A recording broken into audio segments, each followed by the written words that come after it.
morning, students. So today we start with the biostatistics under conceptual psychology. So statistics, biostatistics, these are very important things with respect to research, because research is incomplete without analysis. With research, you collect data, and data is just numbers. So in order to find out inference from these numbers, what do we have learned from the numbers, the research, then there comes the role of biostatistics. Briefly, statistics. It is a study concerned with techniques of collection of data, classification of the data, then summarizing the data, analyzing the data, and then interpretation. The numbers, the results that we get from the data, how do we interpret it? How do we apply those results in the general life settings in order to improve the health of the people?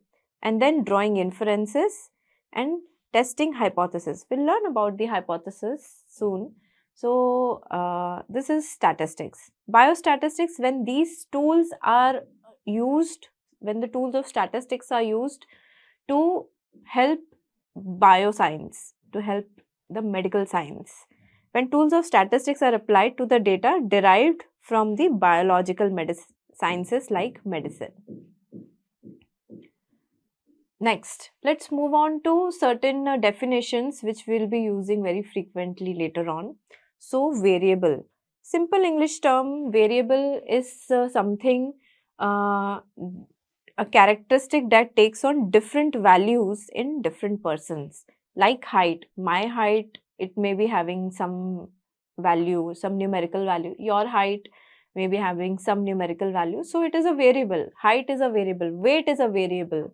Head circumference for a child is a variable. IQ score is a variable. My IQ score may be different from your IQ score. So, characteristic that can have different values is a variable. Next is constant. Now, simple English meaning constant is something whose value is fixed. It does not change when someone else talks about that constant. Like we have been using the value of pi in mathematics for since our school days. So pi is 3.14. Either I use pi or you use pi, its value is not going to change. So a constant. Then outlier. Okay, so you must have seen that when we were in school, when we used to stand in a school assembly, in the morning assembly, then we used to stand in a height-wise pattern. So few kids in our class were like really short, and few kids in our class used to be really tall.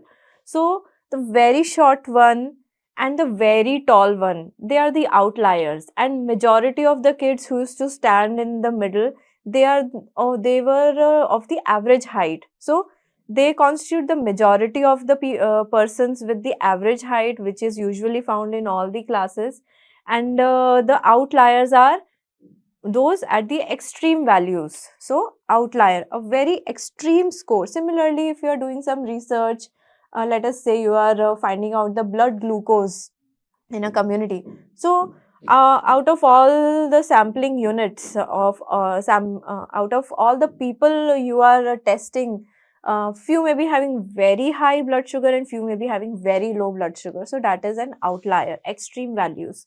So I hope you are clear with the terms variable, whose value changes, constant, whose value is constant, and an outlier, extreme values, either very low or very high from that distribution. Now, when we want to do a research, so we determine in what kind of people, or in what setting we want to do this research. So let us say you want to see the IQ score of people. So you cannot do the research among whole of the population, or whole of a country, or whole of a state or a district. So we decide ki okay, I want to do this research in Delhi, among Delhi medical students. Okay, so this is my population. This is my target population, Delhi medical students. So an entire population is an entire group of people or study elements. Okay. Now, if I'll go and interview all the medicos from all the medical colleges in Delhi, it is going to consume lot of my resources, my time, my money, and I will need so many more researchers with me to carry out this task. So, it is not feasible. We have to make this research feasible. So, in order to make this research feasible, I'll be picking up representatives from all the medical schools in Delhi, like from MAMC, one batches of 250 students. So, through some calculations, I find out, okay, if I pick up 50 students out of those 250 students, then my error is very low after I will be doing statistical analysis. So, this is called sampling unit. So, the target population, you are clear? In this example, all the medical students, all the medicos in the Delhi is the target population, and each medical student in the Delhi is the sampling unit. They are the potential people who can be included in my research. So, they are called the sampling unit. The sampling unit is each member of a target population whom we are trying to do the research on.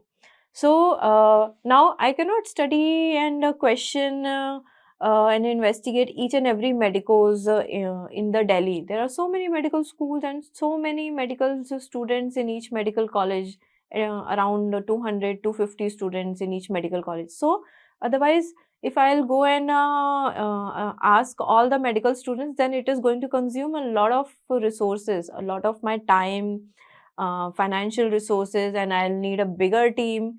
So, it is not feasible. So, we have to make this research feasible. In order to make this research feasible, we do sampling. Like MAMC may be having around 250, Maulana Azad Medical College may be having 250 medical students, right, in one batch. So, I plan to take a sample. Let us say through some statistical tests and through some statistical calculations, I got the sample size of 50 from Maulana Azad Medical College. So that means if I interview 50 MBBS students in one batch of Maulana Azad Medical College and question them regarding my research objective, so the error in the final results will be less. So this is called sampling. Instead of doing research on 250 students, I'll be doing it on 50 students. So that makes it feasible, and that consumes less of my resources, and the research will be done in shorter time, and the findings that I'll be getting after doing this research on 50 students will be almost similar to the findings I would have got when I would have done this research among the whole of the 250 students in that batch. So, this is the use of sampling, and sample is the part of the population that the researcher studies and the results that we get. So, if let us say that this is your whole population, that is target population, and these are all the sampling units in the population, okay, and we cannot study all of them, so we take samples, and the people coming under these circles, they are studied, and the results we get from the after doing research from the samples, they can be extrapolated to the whole target population. So this is sampling. So population, target population, sampling unit, each person within the target population is a sampling unit, and the sample that we select and do research on. So here also I've tried to explain the same thing. So this bigger circle, this is our target population, and these are all sampling units. Each person is a sampling unit. Okay, and we have taken two samples from this target population, sample 1 and sample 2.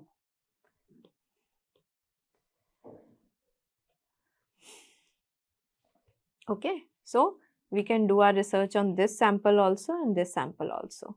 So now we next move on to the types of data: qualitative data, quantitative data.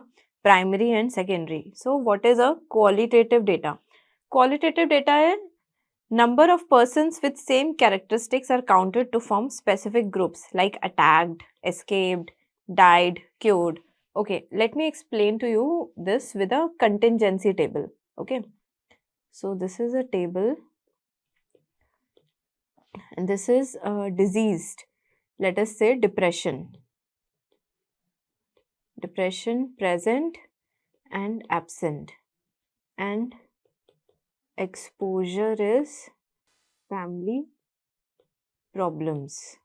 So let us say around 200 people who are exposed to family, who have some internal family problems, are studied, and out of them 130 have depression and 70 do not have.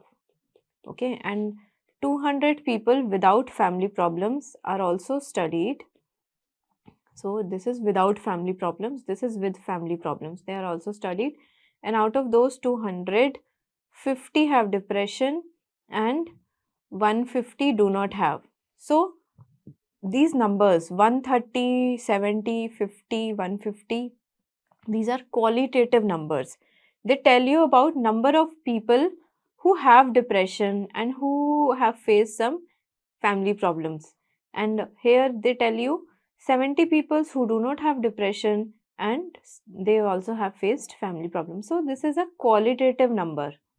This kind of data, persons who have same characteristics are counted to form specific groups. So like attacked, cured, died, is such kind of data comes under qualitative data. Okay, now coming on to quantitative data. The data here, it has a value and a scale. So like height, somebody's height is 5'1", somebody's height is 5'5". So quantitative data, it has a definite value and a scale, and it is measured on a scale. It can be an interval scale or a ratio scale like height, weight. So these are qualitative data. Next definition is primary data. What is a primary data? Primary data is something which we collect, which the researcher collects directly from the subject. Like if I am doing a study on psychology students and I want to determine their health parameters like weight, height, BMI, blood sugar, BP. So this is primary data. I am going to each of the psychology student and documenting the all these variables, height, weight. Okay, so this is primary data. I'm collecting it by myself. Me or my team is collecting it. Secondary data, when the data was collected already by somebody, and then you are using that data to analyze. You are using that data in your research. Like data is already collected in sensors, and we use that data for our research purposes. Then that is secondary data. Or like SRS, sample registration system.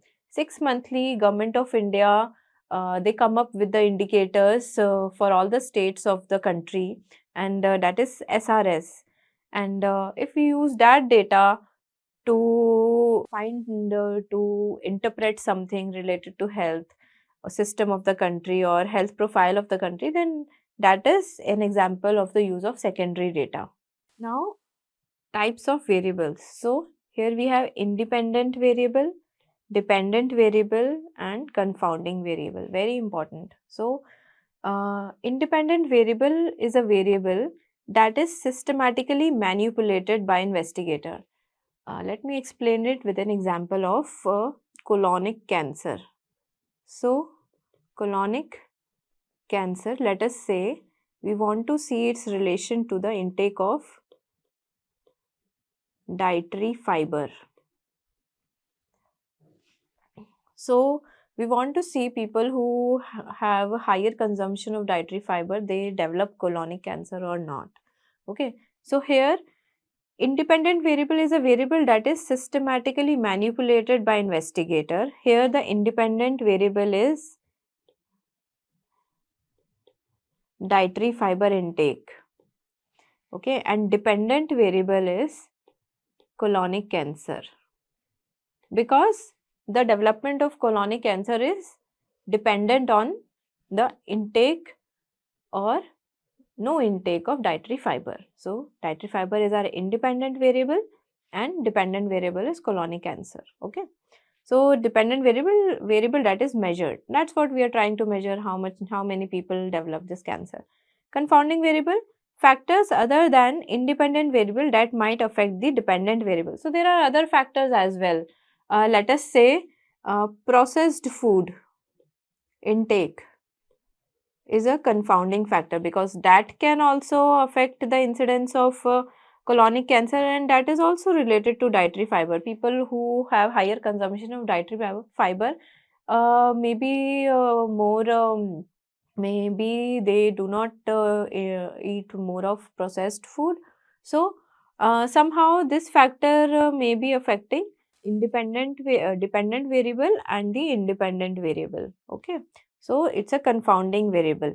Factors other than the independent variable that might affect the dependent variable. So factor, it is a factor which is not an independent variable in our research, but it may affect the dependent variable. So this is called a confounding variable. Okay. Another example here is lung cancer is the dependent variable, then alcohol consumption is the independent variable, and smoking is the confounder. So a confounding variable is a variable that is related to both the dependent variable and the independent variable. So there are various statistical techniques to reduce the impact of confounding variables like restriction, matching, then regression analysis. So all these techniques, they help in reducing the impact of confounding variable. So because confounding variable can distort our results. Next is discrete variable and continuous variable. So discrete variables are the variables that can take on only certain values, like number of people who have the disease. They can be 10, 20, 30, but they cannot be 10.1 or 10.2 or 10.3. So this is a discrete variable which takes a value of a whole number. Then coming on to continuous variable, these are the variables that can take values in decimals as well, like height, weight. It takes values, all the values it can take within the range given. So height, weight, BMI, these are continuous variables.